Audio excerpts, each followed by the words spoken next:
fait maintenant un point sur le CAC 40 en compagnie d'Antoine Quesada, trader, formateur et coach avec nous sur le plateau. Bonjour Antoine. Bonjour Léonore.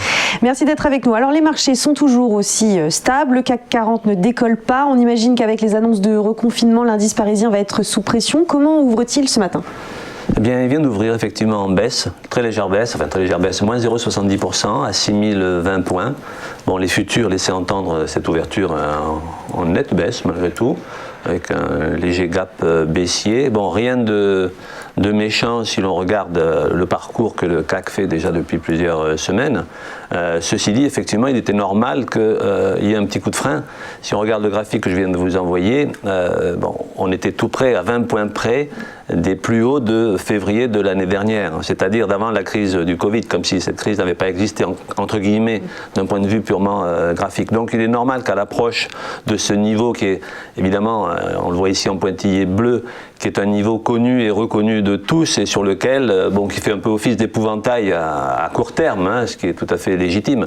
Donc à 20 points près, je dirais que c'est comme un élève qui range ses crayons juste avant la fin du cours, quoi. On attend, on les a pas tapés, mais c'est pratiquement tout comme. Donc, un petit reflux tout à fait légitime, je dirais que même souhaitable, si on veut que le CAC puisse reprendre des forces pour aller de l'avant, parce que bon, à moyen terme, comme je l'ai évoqué sur les dernières interventions, il y a encore du potentiel de hausse, hein. Je pense que les 6003 pourraient être atteints à moyen terme, bien entendu, hein. C'est pas pour tout de suite, mais en tout cas les 6110 qui sont la grosse résistance qui a été décelée par tous, hein, puisque c'est les plus hauts, comme je viens de le dire, il y a plus d'un an.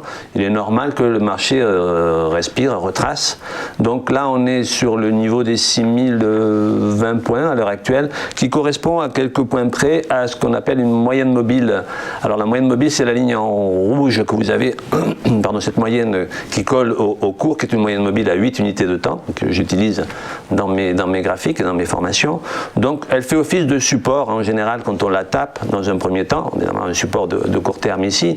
Et je dirais que dans les jours qui viennent, si on pouvait même redescendre pour aller se poser sur la moyenne mobile à 20 unités de temps, qui est la ligne à l'intérieur de ce boyau bleu qui est la bande de Bollinger, la ligne en mauve pointillé, et sur laquelle le CAC a rebondi déjà à plusieurs reprises ces derniers temps, hein. Donc la moyenne mobile à 20 unités de temps sur un graphique, bon, les amateurs d'analyse technique et graphique connaissent bien cet outil, et généralement un support sur une tendance haussière. Et donc il serait même légitime que l'on revienne dessus, et cette moyenne mobile à 20 unités de temps correspond à quelques points près à la grande oblique haussière qui est tracée ici de long terme, donc qui passe donc en noir, hein, qui passe sous la courbe des prix. Et je dirais que il serait même souhaitable que dans les jours qui viennent, on vienne s'appuyer de nouveau sur la moyenne mobile 20 et sur cette oblique, puisqu'elles sont situées pratiquement au même endroit, et ce qui correspond à 5880 points. C'est-à-dire que jusque-là, ce serait même une bonne chose, ça donnerait envie et ça ramènerait d'autres investisseurs pour passer à l'achat et certainement aller à ce moment-là vers les 6110, voire même au-delà à court terme. Donc pour aujourd'hui, bon, en intraday, puisqu'on est sur le chrono CAC, c'est plutôt un petit peu de respiration qui s'annonce et qui se vérifie. Donc surveiller la zone des 6000 points pour aujourd'hui. Je ne pense pas qu'on ira en dessous, en tout cas aujourd'hui. Et comme je vous l'ai dit, ça correspond à peu près à la moyenne mobile 8. Il est rare qu'il n'y ait pas une petite réaction sur ces niveaux-là. Donc voilà pour aujourd'hui. 6000 points comme étant le niveau support.